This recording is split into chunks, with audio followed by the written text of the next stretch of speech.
On December 22, 1941, Winston Churchill arrived in Washington, D.C. with a secret he hadn't yet admitted to himself. He was exhausted. His body ached from the 10-day Atlantic crossing aboard HMS Duke of York, where he'd slept fitfully in a narrow cabin, wrapped in naval blankets, coughing into handkerchiefs stained with blood. At 67 years old, carrying the weight of an empire that spanned a quarter of the globe, he looked older than his years. His hands trembled slightly as he smoothed his suit jacket. His eyes, usually bright with defiant energy, were rimmed with shadows. But it wasn't the physical exhaustion that frightened him. It was what waited in the morning newspapers, in the telegrams piling up in leather pouches, in the whispered conversations between American generals who had never known defeat. 2 weeks earlier, the British Empire had seemed eternal, a vast machinery of power stretching from London to Singapore, from Cairo to Calcutta. Now it was bleeding on every front. Japanese forces were slicing through Malaya with terrifying speed.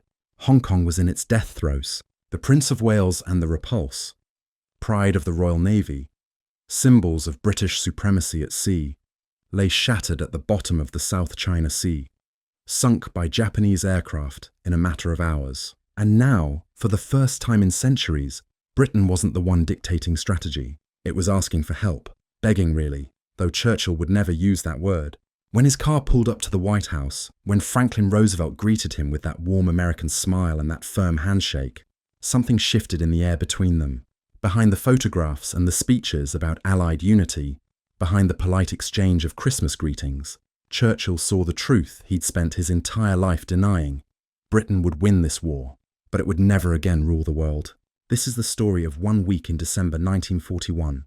7 days that marked the quiet funeral of the British Empire, witnessed by the man who loved it most and could do nothing to save it. The world was on fire, and Winston Churchill was crossing an ocean to ask for water.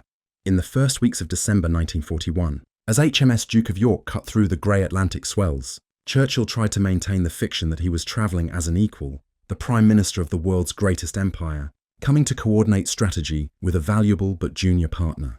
He paced the deck in his naval coat, cigar clenched between his teeth, dictating memos to his staff about how the alliance would be structured, about how British experience would guide American enthusiasm, about how together they would crush the Axis powers and preserve the natural order of things. But late at night, alone in his cabin with only the creaking of the ship's hull and the distant throb of engines, he read the telegrams. Each one was a small death. Singapore was being bombed daily. The Japanese, whom British intelligence had dismissed as technically inferior, as incapable of mounting a serious challenge to European forces, were moving through Malaya like a knife through silk. They came on bicycles and light tanks, through terrain the British had deemed impassable.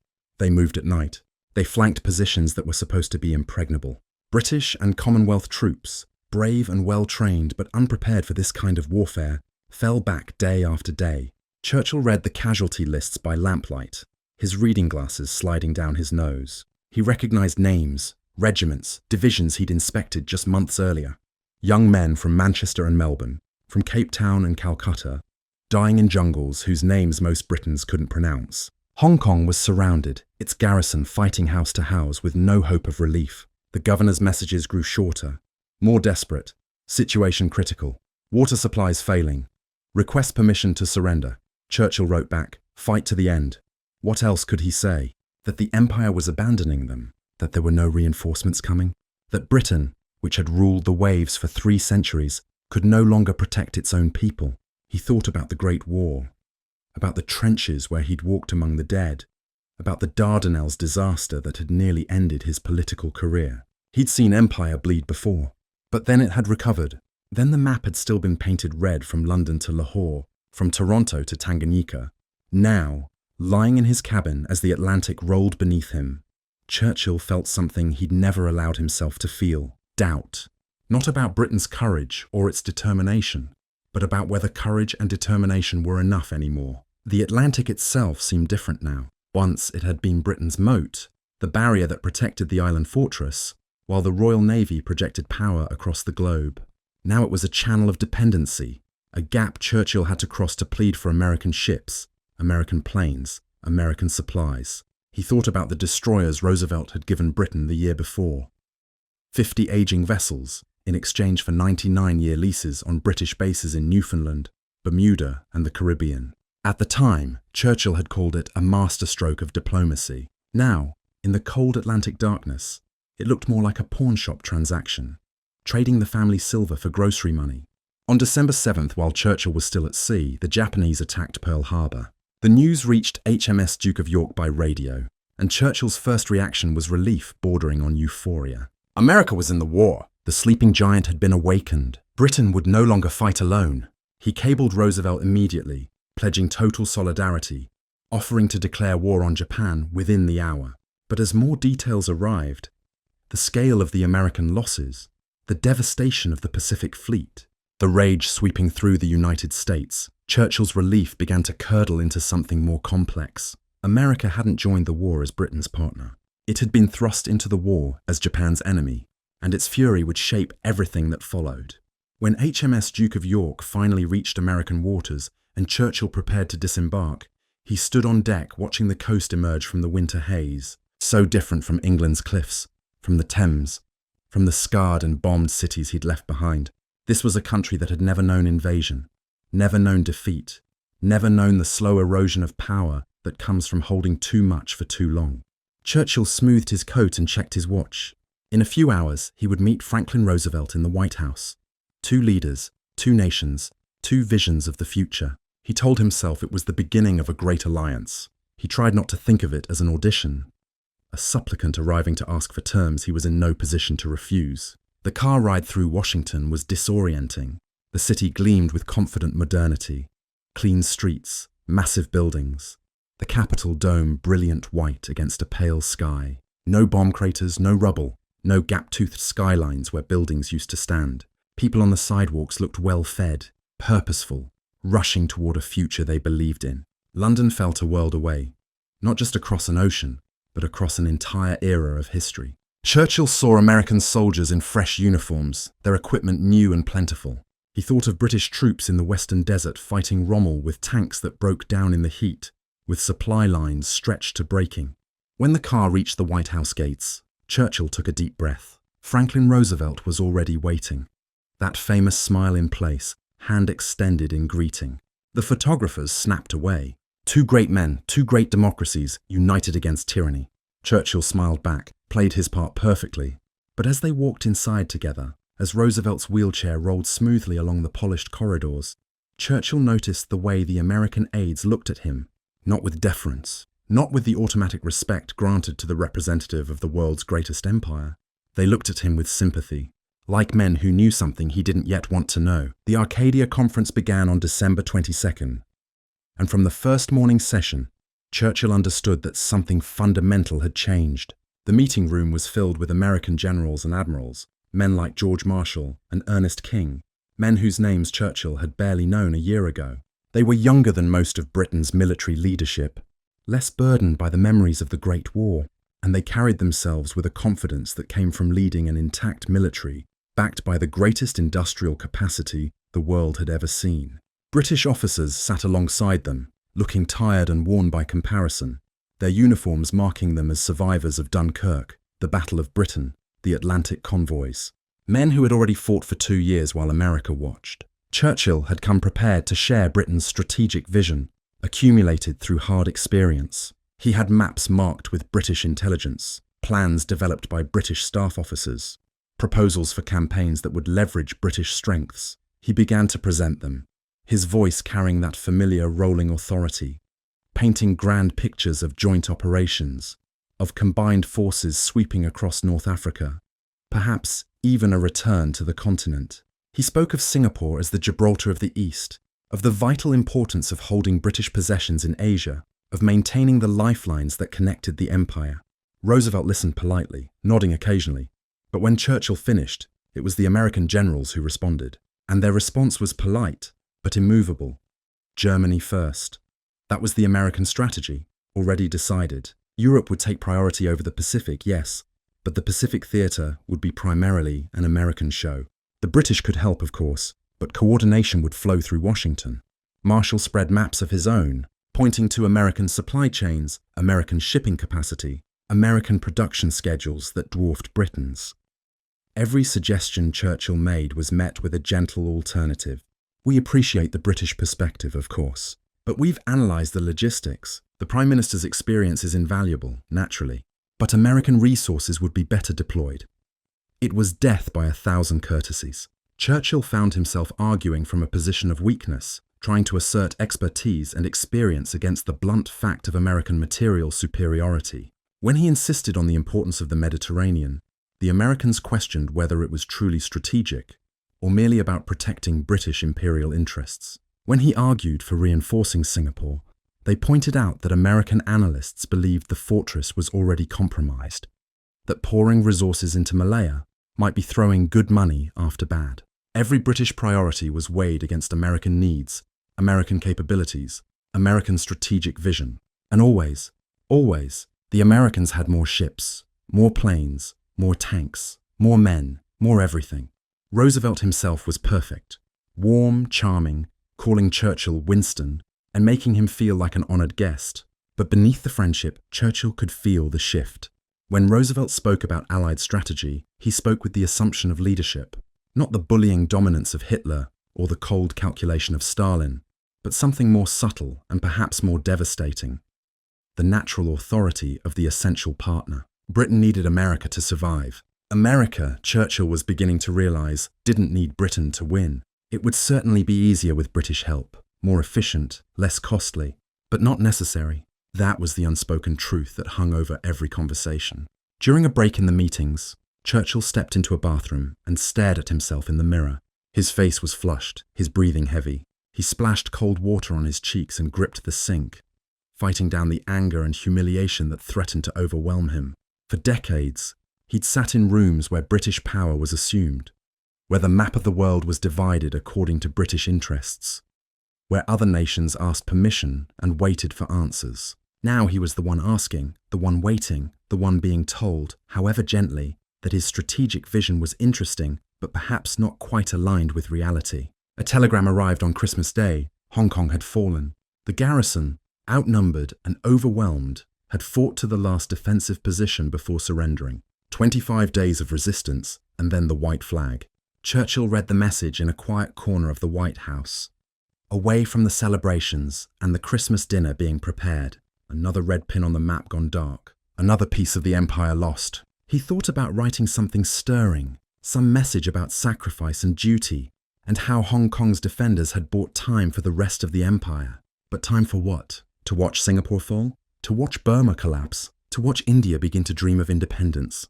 When he returned to the conference table, Roosevelt was explaining the expansion of Lend-Lease, the program that would supply Britain with American equipment and supplies. It sounded generous, billions of dollars in aid, unlimited access to American production. But the conditions, laid out in careful legal language, told a different story. Britain would pay when it could, but America would decide what was provided and when. Britain's gold reserves would be tapped first. British assets in America would be liquidated. British shipping would be coordinated with American needs. Trade agreements would be renegotiated to favour American post-war commerce. It wasn't conquest. It wasn't even exploitation, really. It was simply the logic of debt, the mathematics of dependency. Britain was being saved, yes, but the price of salvation was sovereignty itself. Churchill signed the documents because he had no choice. He smiled for the photographers because that was his job. He gave speeches about the unbreakable bond between the English-speaking peoples because he believed it, mostly. But late at night, sitting in his room in the White House with a glass of whiskey and a pile of telegrams from collapsing outposts, he understood what was happening.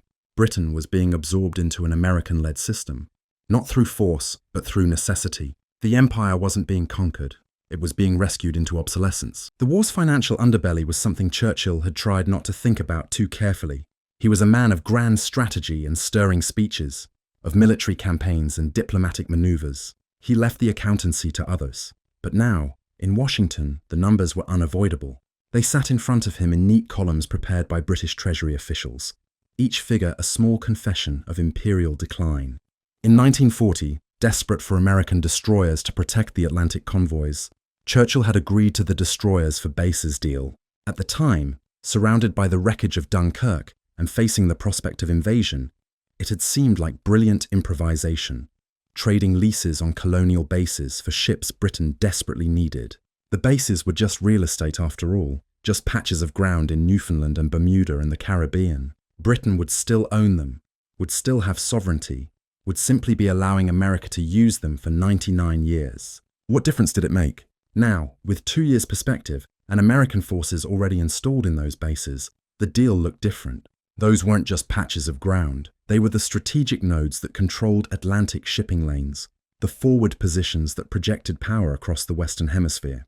In giving America access to them, Britain had effectively acknowledged that it could no longer defend its own imperial waters. The Royal Navy, which had ruled the Atlantic for 3 centuries, had invited another navy to share the duty because it no longer had enough ships to do the job alone. And those ships America provided, they were old, barely seaworthy, many of them destined to break down within months. Britain had traded prime real estate for scrap metal and called it diplomacy, but the destroyers for bases deal was just the beginning. By late 1941, Britain's gold reserves, the financial backstop of empire, the guarantee of the pound's worth, were nearly exhausted.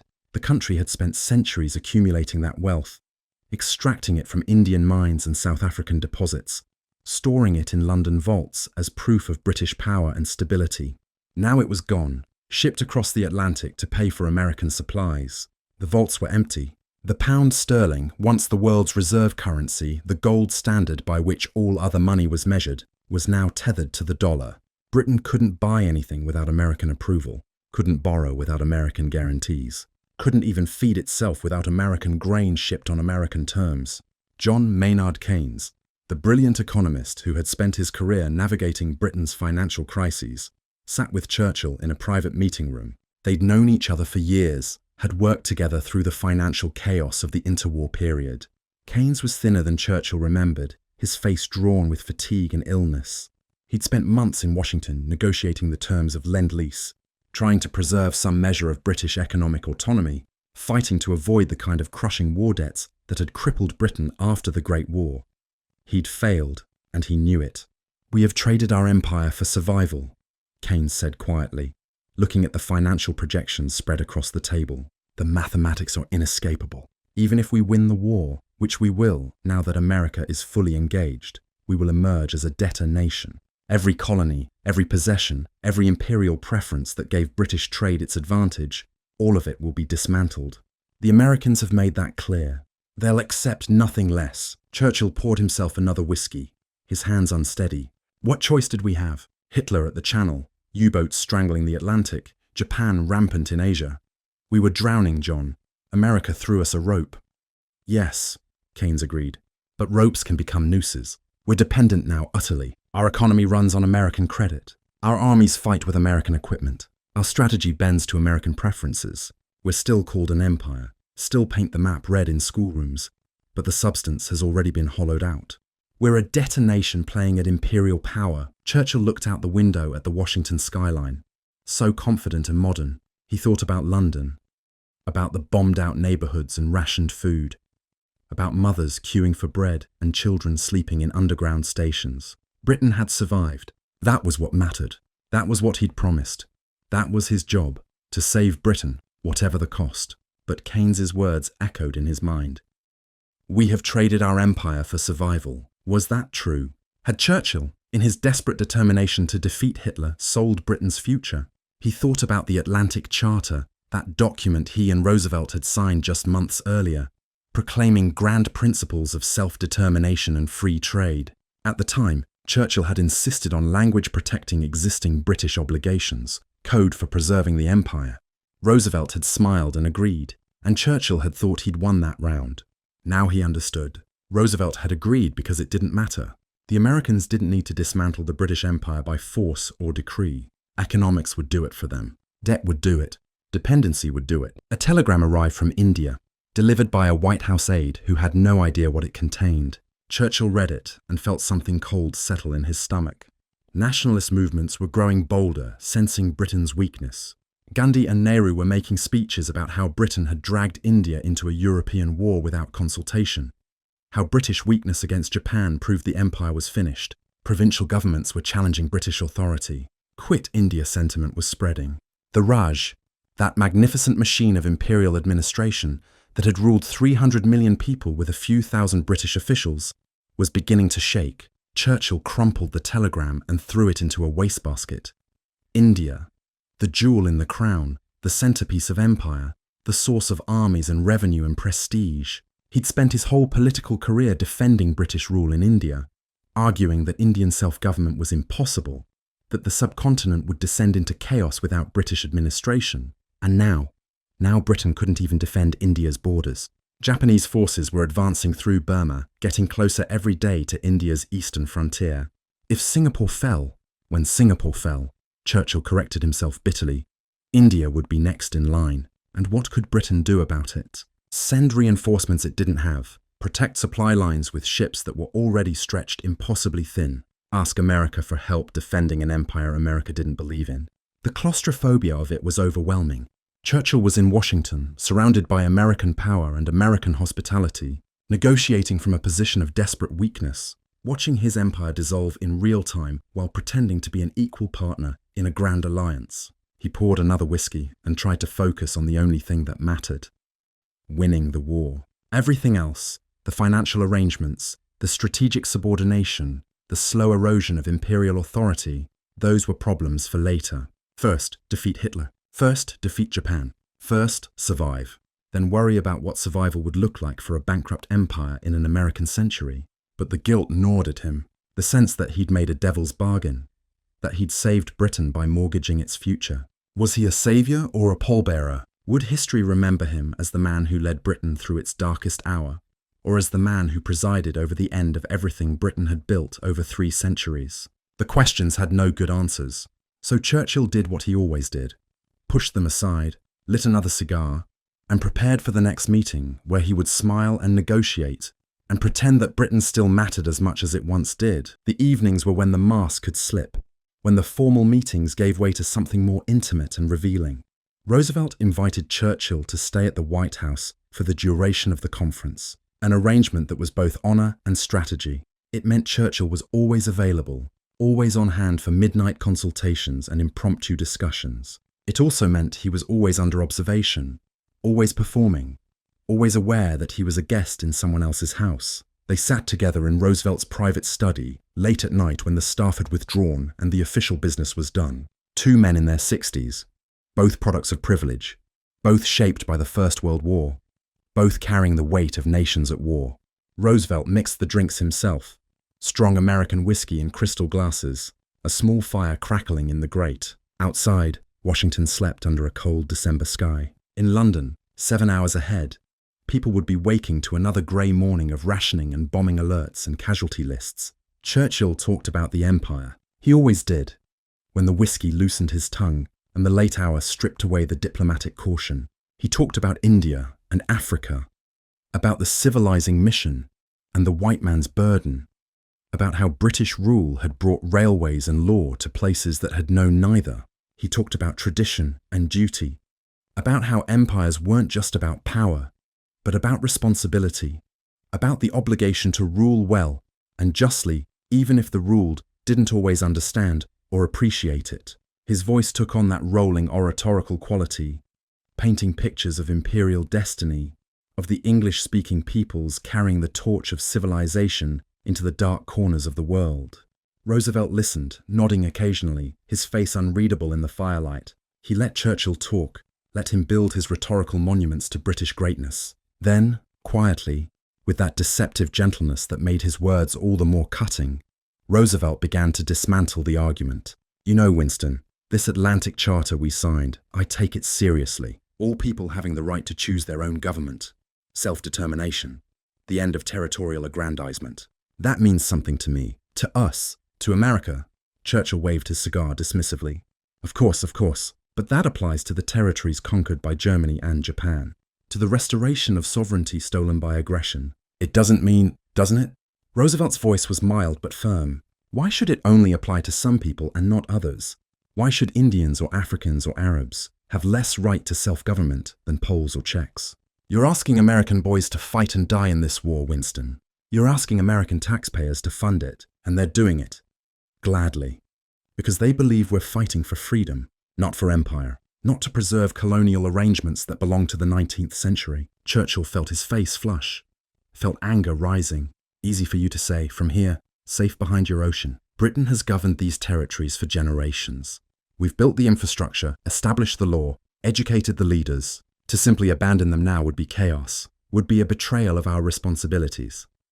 Or would it be the fulfillment of your responsibilities? Roosevelt countered, to prepare people for self-government and then let them govern themselves. Look, I'm not naive. I know independence won't be perfect. I know there will be struggles and missteps. But that's their right, isn't it? To make their own mistakes, build their own nations, determine their own futures. We did it in 1776.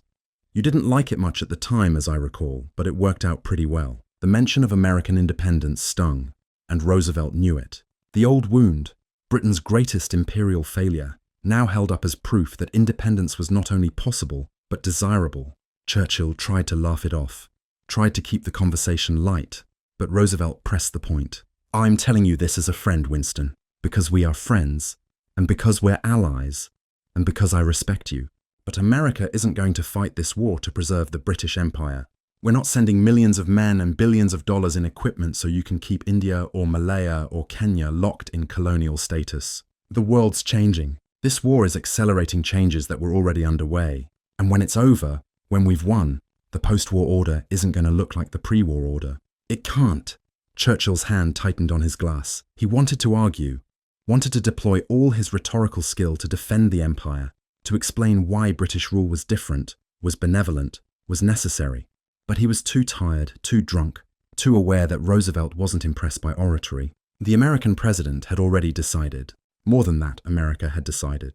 This vast country with its endless resources and its moral certainty, this country that had never known empire and didn't want one, this country that now held Britain's financial strings and could dictate the terms of its survival, this country believed in decolonization the way Victorians had believed in imperialism, with the fervour of the righteous, with the confidence of the powerful, with the inevitability of historical momentum.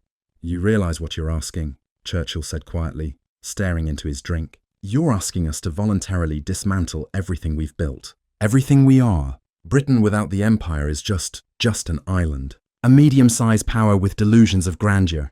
Roosevelt's voice softened. Maybe, or maybe Britain becomes something different. Something smaller but freer, less burdened by the weight of ruling others. I don't know, Winston, but I know this. Empire is finished. Not just yours, all of them. This war is killing it. Killing the whole idea that some people are meant to rule and others to be ruled. And if Britain tries to hold on, tries to restore what existed before, it'll just prolong the dying. Better to let go with dignity, help build something new. They sat in silence for a while, the fire burning low. The whiskey glass is empty. Churchill knew Roosevelt was right, knew it with a certainty that made his chest ache. The empire was dying, had perhaps already died, killed by economics and ideology, and the simple fact that Britain couldn't defend it anymore. All those pink territories on the map, all those millions of subjects, all that global reach, it had been real once, a functioning system of power and profit. Now it was a fiction sustained by momentum and memory, waiting for someone to admit the obvious. That night, alone in his room, Churchill wrote in his private journal. The words came slowly, heavily, each one a small act of mourning. The new world, with all its power and might, steps forth to the rescue and liberation of the old. It comes not as a partner, but as a redeemer, and perhaps in time as a replacement. He put down his pen and stared at the words. He'd spent his life building and defending the British Empire. He'd fought its wars, championed its causes, believed absolutely in its civilizing mission. And now, in a room in the White House, on a cold December night, he'd written its epitaph, not with trumpets and battles, not with surrender documents and lowered flags, but with the quiet acknowledgement that the torch had passed.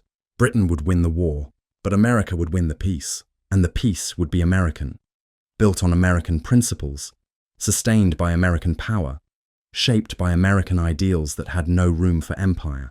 Churchill put out the light and lay in the darkness, listening to the unfamiliar sounds of an American house.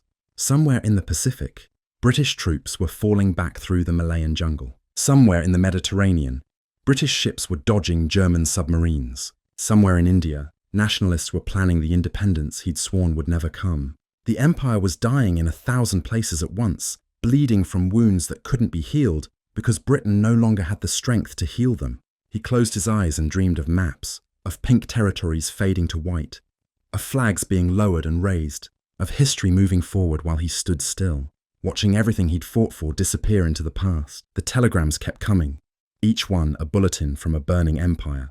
They arrived at all hours, delivered by staff officers with neutral expressions, piling up on Churchill's desk in neat stacks organized by region. Africa, Asia, Middle East.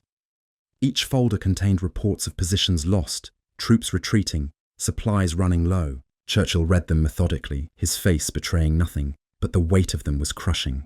The empire wasn't just losing, it was disintegrating, coming apart at the seams under pressure from enemies who had been underestimated and allies who no longer believed. Burma was collapsing. The reports from Rangoon described chaos. British and Indian troops falling back through jungle and rice paddies, harried by Japanese forces that moved faster and struck harder than anyone had thought possible. The retreat was orderly, the commanders insisted, a strategic withdrawal to preserve forces for a later stand. But Churchill could read between the lines. It was a rout dressed up in military jargon. And Burma mattered because it was the back door to India. Once Burma fell, the road to Calcutta would be open. The Japanese would be at the gates of the Raj itself. Singapore was even worse. For years, British military planners had called it the Gibraltar of the East, an impregnable fortress that could hold against any threat. Massive guns protected the harbour, pointing out to sea to repel any naval assault. The problem, as was becoming horrifyingly clear, was that the Japanese weren't attacking from the sea. They were coming overland through Malaya, down the peninsula, getting closer every day. And those massive guns? They were fixed in place, pointing the wrong direction, useless against an enemy that refused to follow the script. The governor sent increasingly desperate messages, casualties mounting, water supplies compromised, local morale failing. Churchill dictated responses that sounded firm and encouraging. Hold at all costs, reinforcements being prepared. The eyes of the empire are upon you. But he knew, and the governor knew, that there were no reinforcements coming. Britain had no troops to spare, no ships to transport them, no ability to break through the Japanese blockade, even if troops existed. Singapore was on its own, and everyone knew how the story would end. The Indian situation was perhaps the most dangerous of all. Not because of Japanese military pressure, though that was real and growing, but because of something more fundamental. The loyalty of the governed was failing. British rule in India had always been an astonishing magic trick, a few thousand. British officials and military officers controlling 300 million Indians through a combination of administrative efficiency, military force, and the careful cultivation of cooperative local elites. But the magic was wearing off. Indian nationalists looked at Britain's defeats in Asia and saw weakness. They looked at the Atlantic Charter's promises of self-determination and asked why those promises didn't apply to them. They looked at the war effort and asked why Indians should fight and die for an empire that oppressed them. Gandhi and Nehru were giving speeches that couldn't be ignored. Their rhetoric was growing sharper, their demands more explicit. Quit India, independence now. The British line was toothless, they said, and events were proving them right. How could Britain claim to be protecting India when it couldn't even protect Malaya or Singapore? How could British rule be justified if the price was dragging India into a war that was bleeding the subcontinent of resources and young men? Churchill read these reports with something close to fury. India had always been his blind spot, the place where his imperial convictions were strongest and least questioned. He'd spent his political career arguing that Indians were incapable of self-government, that British rule was not only necessary but beneficial, that the Raj was the greatest achievement of British imperialism. To admit that Indian nationalism might be legitimate, that independence might be inevitable, would be to admit that his entire worldview was wrong. So he dictated angry memos. We must show firmness. Local agitators must be dealt with decisively. British authority cannot be questioned. But he knew, somewhere beneath the bluster, that he was wrong. Or rather, that being right or wrong didn't matter anymore. Britain couldn't hold India by force, not while fighting on a dozen other fronts. And without the soldiers and resources India provided, the Indian army that fought British battles, the taxes that funded British administration, the strategic depth that made Britain a global power, what was the empire? What was Britain? In Washington, at the endless round of meetings and negotiations, Roosevelt's staff kept circling back to the same question. What is Britain's strategic priority? And every time Churchill tried to answer, tried to explain that you couldn't just abandon Singapore or evacuate Burma or let India go, the Americans looked skeptical. They'd pull out their logistics studies and manpower projections and ask whether defending colonial possessions was worth the cost when those resources could be used against Germany. They'd mention the Atlantic Charter and its principles of self-determination. They'd suggest politely that perhaps Britain's grasp was exceeding its reach. Churchill found himself defending positions that grew weaker every day. Singapore must be held. But why, the Americans asked, if the Japanese already controlled the seas around it? Burma is vital, but wouldn't the resources spent there be better used in North Africa, where there was actually a chance of success? India's loyalty is unquestionable, but what about these reports of growing nationalist sentiment and civil unrest? The humiliation was compounded by the comparison that was never spoken but always present. America had taken far worse losses at Pearl Harbor and was already rebuilding, already mobilizing, already planning counterattacks. American factories were churning out ships and planes at rates that made British production look like handicraft. American generals were talking confidently about island-hopping campaigns in the Pacific, about strategic bombing of Germany, about eventual invasion of occupied Europe. They had been in the war for 3 weeks and were already thinking about winning it. Britain had been fighting for 2 years and was still losing ground, still watching its empire burn, still dependent on American supplies to keep functioning. The contrast was devastating. It wasn't just about resources, though resources mattered. It was about confidence, about forward momentum, about the difference between a power on the rise and a power in decline. Churchill drank more during those weeks in Washington. He slept less. His staff noticed the way his hands shook when he read certain telegrams, the way his face would flush with barely contained rage when American officers suggested, always politely, that British strategy needed revision. He dictated a memo to his commanders about Singapore that was almost desperate in its insistence. The fortress must hold. There must be no thought of retreat. Every position must be defended to the last man. This is not just a military question, but a test of imperial will. But even as he wrote it, another part of his mind was already composing the explanation he'd have to give when Singapore fell. The speech about heroic resistance, the tribute to brave defenders, the promise that sacrifice wouldn't be forgotten. He'd given versions of that speech before, after Dunkirk, after the fall of France, after countless smaller defeats. He was good at turning disasters into inspiration, at framing retreat as dignity, loss as noble suffering. It was one of his greatest skills as a war leader, this ability to take catastrophe and reshape it into defiance. But there were limits to how many catastrophes could be reframed. There were limits to how long you could lose and still claim to be winning. And somewhere beneath all the oratory and defiance and whiskey-fueled confidence, Churchill knew the fundamental truth. The empire was burning, and he was standing in Washington watching it burn because he had no choice, because Britain couldn't fight this war alone, because begging America for help was better than losing to Hitler, but only barely. And only in the short term. Late one night, alone in his room, Churchill unfolded a map of the world. The pink territories of the British Empire still dominated the display, sprawling across continents and oceans. But in his mind, he coloured them differently. Burma, lost or soon to be. Malaya, falling. Singapore, doomed. Hong Kong, already gone. India, shaking. Egypt, threatened. The Middle Eastern territories, uncertain. The African colonies. Quiet for now, but watching. Learning that the lion had no teeth. He thought about a line he'd written years earlier. In better times, I have not become the King's First Minister in order to preside over the liquidation of the British Empire. It had sounded defiant then, a bold assertion of will and pride. Now it sounded like whistling in the dark, like denying the obvious, like a man insisting he wasn't drowning even as the water closed over his head. Churchill folded the map and put it away. Tomorrow there would be more meetings, more negotiations, more careful balancing between British needs and American priorities. He would smile and argue and defend British interests as best he could. But tonight, in the quiet of a White House bedroom, he let himself acknowledge the truth. The empire he'd spent his life defending was already dead. Only the funeral remained. The moment of formal transfer came during a meeting on December 30th.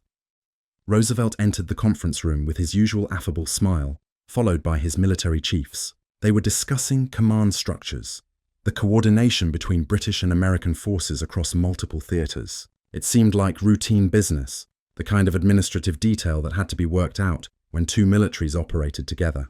But Churchill, watching the American officers lay out their proposals, felt the ground shift beneath him. The Combined Chiefs of Staff. That was what they were calling it. A joint command structure that would coordinate Allied military operations worldwide. On paper, it sounded equitable. British and American officers working together, sharing intelligence, planning campaigns, allocating resources. In practice, Churchill quickly realized it was something else entirely. The headquarters would be in Washington. The staff would be primarily American. The logistics would flow through American channels. British officers would certainly be present and consulted, but the center of gravity had moved across the Atlantic. Marshall explained the rationale with charts and graphs, all very reasonable. America had more troops, more ships, more supplies. American factories were producing equipment at rates that made Britain's output look negligible. American intelligence was developing global networks. It simply made sense, from a purely practical standpoint, to locate command and coordination where the resources were. No disrespect to British experience or British expertise, of course. Everyone valued British contributions, but efficiency demanded American centralization. Churchill listened, his face carefully neutral, occasionally asking questions that he already knew the answers to. He was stalling, trying to find an angle, some way to preserve British primacy in the alliance, even as every fact and figure pointed the other way. British officers shifted uncomfortably in their seats. They'd spent 2 years fighting without American help, had developed strategies and tactics through hard experience, had survived Dunkirk and the Battle of Britain and the Atlantic convoys. Now they were being gently informed that their experience would be noted, but American judgment would prevail. The Americans weren't cruel about it. There was no gloating, no deliberate humiliation. If anything, that made it worse. They were simply implementing the logical consequences of material reality. Britain was the junior partner now, not through conquest or coercion, but through simple mathematics. You couldn't argue with production figures. You couldn't debate logistics. You couldn't charm your way around the fact that America had more of everything and would naturally, inevitably, take the lead. Churchill thought about the past, about Britain's long centuries of global dominance. In the Napoleonic Wars, Britain had been the paymaster and coordinator of European coalitions against France. British gold had funded European armies. British ships had controlled the seas. British diplomacy had shaped strategy. The pattern had repeated in the First World War. Britain and France doing the bleeding while Britain's navy and industry sustained the effort, with America arriving late and helping to finish the job. But this time was different. This time, Britain had entered the war already exhausted from decades of imperial overstretch, already burdened by debts and commitments it could barely afford. This time, the enemy had struck so hard and fast that Britain had spent 2 years just surviving, depleting its reserves, mortgaging its future. And this time, America wasn't a late arrival providing extra capacity. It was the engine that would drive the war effort, the arsenal that would supply the weapons, the power that would make decisions. Roosevelt asked Churchill what he thought. The room fell quiet, waiting. Churchill could feel his officers watching him, waiting for the verbal magic that had sustained British morale through the darkest days, the oratory that could transform defeat into defiance. But what could he say?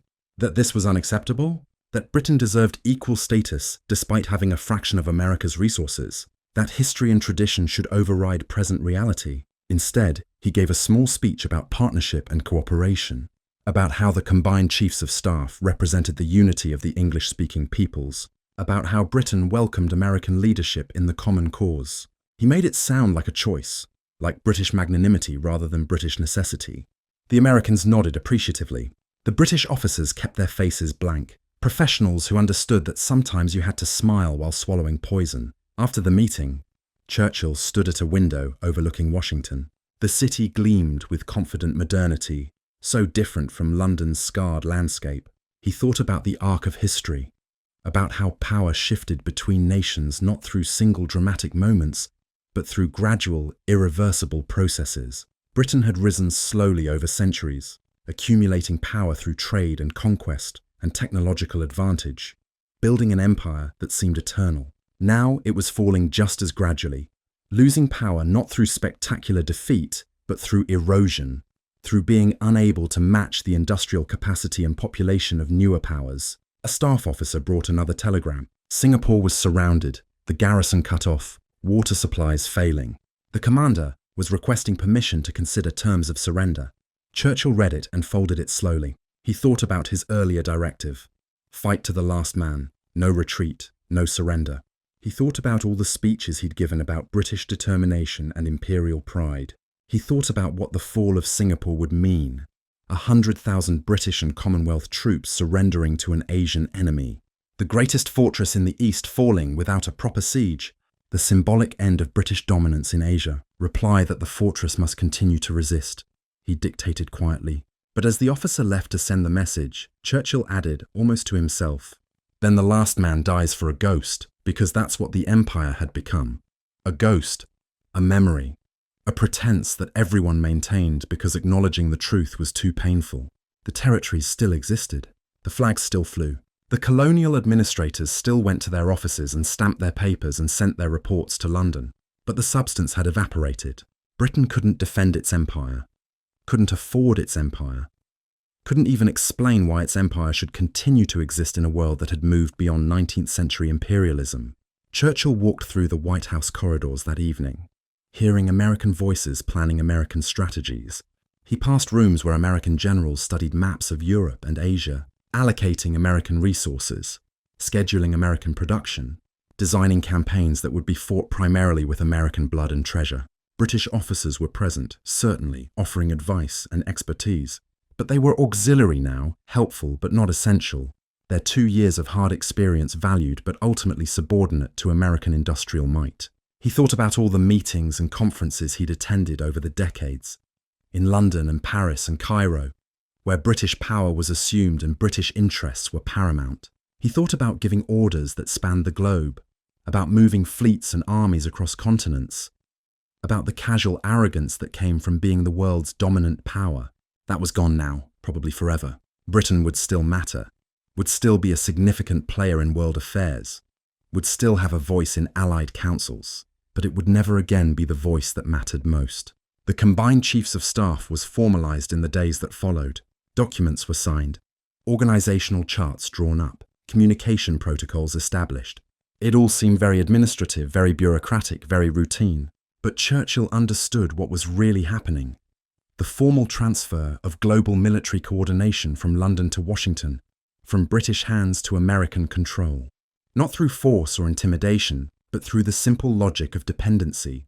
Britain needed America to win the war. And in needing America, Britain had given America the right to lead. Christmas in the White House had an surreal quality. Roosevelt's family gathered for the holiday, and Churchill was included as an honored guest, welcomed into their traditions and celebrations. There was turkey and presents, and a tree decorated with lights, a scene of domestic warmth that seemed impossibly distant from the burning empire Churchill had left behind. Children laughed. Carols were sung. For a few hours, it was possible to pretend the world wasn't at war, that millions weren't dying, that everything hadn't changed. But at night, alone in his room, Churchill couldn't maintain the pretense. He stood at the window looking out at Washington under snow, the buildings pale and clean under street lamps, so different from London's blackouts, from the rubble and the exhaustion and the daily reminders of how close they'd come to losing everything. America felt untouched by the war, impossibly distant from the suffering that had consumed Europe and Asia. This country hadn't known invasion for generations, hadn't known the terror of German bombers overhead, hadn't experienced the slow, grinding horror of seeing everything you believed in destroyed piece by piece. Churchill thought about his life, about the arc of his career. He'd been born into the Victorian age, when the British Empire was at its zenith and the map was painted pink from Canada to Cape Town, from London to Lahore. He'd grown up believing absolutely in Britain's imperial mission, in the civilizing work of empire, in the natural superiority of British civilization. He'd fought in imperial wars on the frontiers of empire, Sudan, South Africa, where British troops brought order to chaos and progress to primitiveness, or so he'd believed. He'd entered politics as an imperial man, championed imperial causes, defended imperial interests. For decades, it had seemed right and natural and permanent. The empire was the context in which all British politics happened, the foundation on which everything else was built. You could argue about domestic policy, about economic programs, about social reforms, but the empire was assumed, eternal, the fixed point around which British national identity revolved. Churchill had staked his career on defending it, particularly in India, where he'd fought passionately against even modest moves towards self-government. And now? Now he'd signed documents that effectively dismantled British economic sovereignty. Now he'd agreed to military command structures that transferred strategic control to Washington. Now he was watching empire burn on every front while begging America for the resources to slow the flames. Now he was in Washington, playing the grateful guest, the junior partner, the supplicant, while American power grew and British power faded, and the future took shape in American hands. The irony was bitter. Churchill had always fancied himself as a man of history, someone who understood the grand sweep of events and could ride them to victory. He'd positioned himself as the guardian of British greatness, the defender of national honour, the voice of imperial destiny. And he'd succeeded after a fashion. He'd rallied Britain when it was on the verge of collapse. He'd refused to surrender when invasion seemed imminent. He'd kept the country fighting until help arrived. But the help came with a price, and the price was everything Churchill had spent his life defending. He'd saved Britain by sacrificing the empire. He'd preserved the nation by accepting its reduction to a second-tier power. Future generations would remember him as a war hero, as the man who stood against Hitler. They wouldn't remember, or wouldn't care, that he'd also been the pallbearer at the funeral of British global dominance. A line from a poem he'd read long ago kept running through his mind. The old order changeth, yielding place to new. Tennyson had written it about King Arthur, about the end of Camelot, about how even legends must eventually fade. Churchill had always imagined Britain as Camelot, as something too great and too noble to ever truly die. But standing in Washington, looking out at an American city in an American capital, in what was rapidly becoming an American century, he had to face the truth. Camelot was finished. The Round Table was broken. The knights were scattered. The empire was a memory. He thought about the future, about what Britain would look like after the war. Victory was coming. He was certain of that now. America's entry guaranteed it. But what would Britain win? Its survival, yes. Its sovereignty, after a fashion. But not its empire. Not its status as a global superpower. Not its ability to shape world events through independent action. Post-war Britain would be smaller, weaker, dependent on American goodwill and American markets. The pink territories on the map would gradually change colours as colonies gained independence, as the administrative machinery of empire was dismantled, as the idea of European rule over non-European peoples became unacceptable in a world shaped by American ideals. He could see it all unfolding. India gaining independence within a few years, probably after partition and communal violence that would make a mockery of British claims about stability and good governance. The African colonies following, eventually, as nationalism spread and the cost of maintaining control became unsupportable. The Middle Eastern territories breaking away as Arab nationalism surged. The Asian possessions already lost or soon to be independent, until Britain was reduced to its islands and a few scattered overseas territories, still calling itself Great Britain, but great only in memory. The prospect filled him with profound sadness, but also, and this surprised him, a kind of weary acceptance. He was 67 years old, exhausted by war and responsibility, and the constant strain of performing confidence he didn't always feel. Part of him, a part he couldn't quite acknowledge publicly, was tired of carrying the weight of empire, tired of defending positions that grew less defensible every year, tired of arguing that British rule was somehow different, somehow better, somehow justified when the whole world was moving toward a different vision of how nations should be organized. Maybe Roosevelt was right. Maybe empire was finished. Not just British empire, but the whole idea of empire. Maybe the post-war world would be organized around different principles. National sovereignty, self-determination, international cooperation between equals. It wouldn't be perfect. Decolonization would be messy, probably violent in places. New nations would struggle, make mistakes, sometimes fail. But maybe that was their right. Maybe the paternalistic assumptions that had justified empire, that some peoples were naturally suited to rule and others to be ruled, maybe those assumptions were the real problem. Churchill couldn't quite bring himself to say this out loud, couldn't quite renounce the beliefs he'd held his entire life. His public speeches still referenced British greatness and imperial destiny and the civilizing mission. But privately, late at night in a foreign capital, he could admit to himself that his world was ending, that the beliefs he'd championed were dying, that he'd lived long enough to become a relic, a representative of an age that was passing, a defender of a cause that history had judged and found wanting. He poured himself one final whiskey and raised the glass in a silent toast to the empire, that magnificent and terrible thing, that engine of progress and oppression, that source of pride and shame, to all the soldiers who'd fought under British flags, all the administrators who'd governed British territories, all the families who'd built lives in far-off colonies, believing they were part of something eternal. To Churchill himself, the last imperial man, watching his world dissolve while he stood powerless to stop it. "We shall win the war," he said softly to the empty room, to the falling snow, to history, "and lose the world." He finished his whiskey and went to bed, knowing that when he woke, there would be more meetings, more negotiations, more polite conversations where American power dictated British choices. There would be more telegrams from Singapore describing the collapse, more reports from India about growing nationalism, more financial statements documenting British dependency, more reminders that the empire was a ghost, that Britain was a client, that the future belonged to others. But there would also be the knowledge that Britain had survived, that Hitler would be defeated, that the war would be won, not the victory Churchill had imagined. Triumphant vindication of British power and imperial destiny, but a different kind of victory. Survival, continuation, the chance to build something new from the ruins of what had been lost.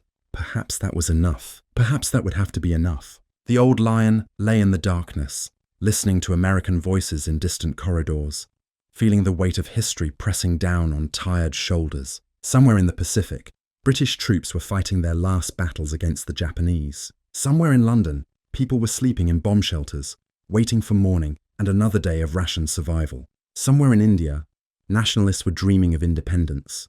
Somewhere in Washington, American planners were designing the post-war world.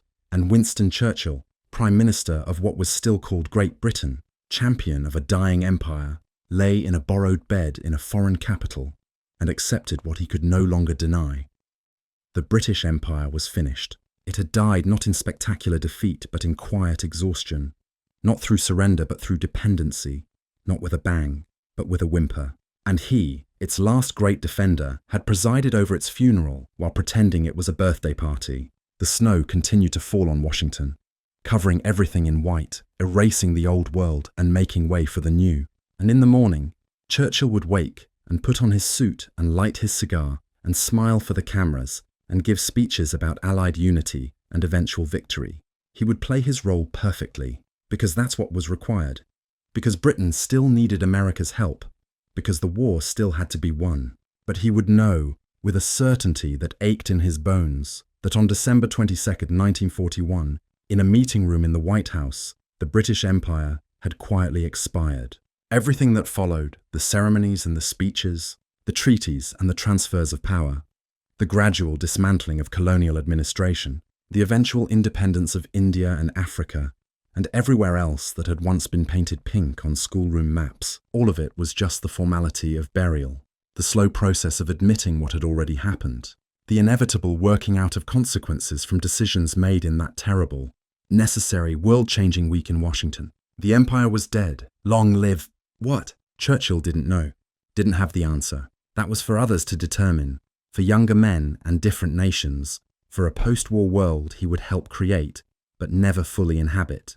His job was simpler: finish the war, save Britain, then step aside and let history move forward without him. It was enough. It had to be enough, because there was nothing else left to do but survive, remember, and let go.